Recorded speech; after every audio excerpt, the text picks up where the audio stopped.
بسم الله الرحمن الرحيم. الحمد لله رب العالمين، والصلاة والسلام على أشرف الأنبياء والمرسلين نبينا محمد وآله وصحبه أجمعين. سورة النور، روشنی، قرآن مجید کی سورتوں میں سے ایک نہایت منفرد سورت، مدنی عہد کی اور اسلامی معاشرت کی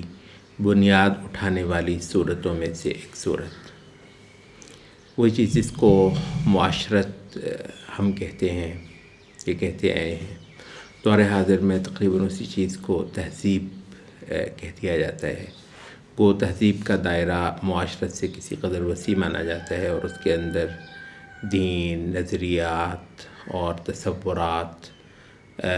سے لے کر رہن سہن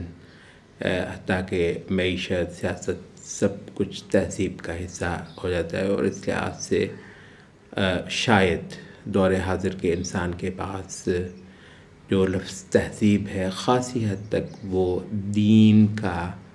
متبادل ہے۔ ہمارے لیے دین جو ہے وہ ظاہر ہے ایک نہایت کامل تصور ہے، قلب کے عمل سے لے کر اعضاء کے عمل تک اور سماجی کردار تک، ہر معاملے کے اندر دین۔ لیکن ایک اور پہلو سے جب ہم دین کہتے ہیں تو یعنی وہ جسے ہم کہتے ہیں نا کہ جز بول کر کل مراد لینا، تو بسا اوقات دین کے ایک حصے کو بھی آپ دین ہی کہتے ہیں۔ اس لحاظ سے بعض اوقات مطلب عربی کے استعمال میں نا وہ کہتے ہیں جی یہ جو ہیں اطباء جو ہیں ان کو کہتے ہیں کہ اطباء الاجسام والانبیاء اطباء الادیان، کہ یہ جو طبیب ہیں یہ اجسام کے طبیب ہیں اور انبیاء ادیان کے طبیب ہیں۔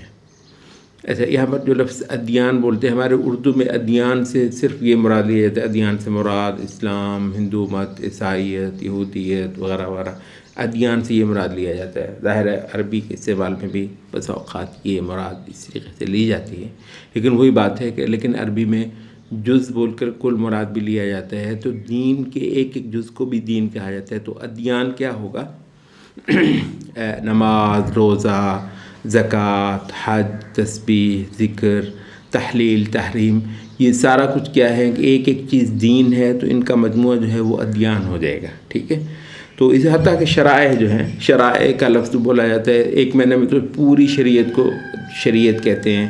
اور شرائع کا تصور ہوگا کہ ایک موسیٰ علیہ السلام کی شریعت ہے، کہ عیسیٰ علیہ السلام کی، محمد صلی اللہ علیہ وسلم کی، اس سے پہلے کی، ان کو ہم کہیں گے شرائع۔ اچھا، لیکن ایک دوسرے پہلو سے شرائع وہ بڑا خوبصورت استعمال ہے کہ شریعت ہی کے ایک جز کو بھی شریعت کہہ دیا جاتا ہے۔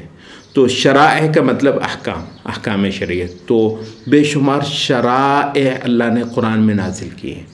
بے شمار شرائع اللہ تعالیٰ نے لیجسلیٹ کیے ہیں رسول صلی اللہ علیہ وسلم کو بھیج کر۔ تو ایک ہی شریعت کے اندر شرائع ہوتی ہیں، ایک ہی دین کے اندر ادیان اس معنی میں ہوتے ہیں۔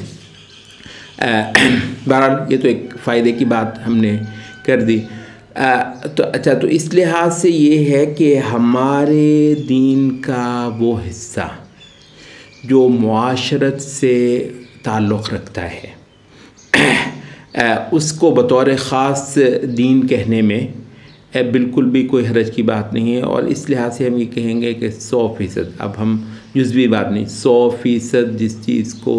آپ تہذیب کہتے ہیں ہم اس کو دین کہتے ہیں، جس چیز کو ہم دین کہتے ہیں آپ اس کو تہذیب کہتے ہیں۔ اچھا، تو تہذیب کی تخلیق کرنے والی سورۃ النور، بار بار ہم ایک چیز کہہ رہے ہیں اس قرآنی مطالعے کے اندر کہ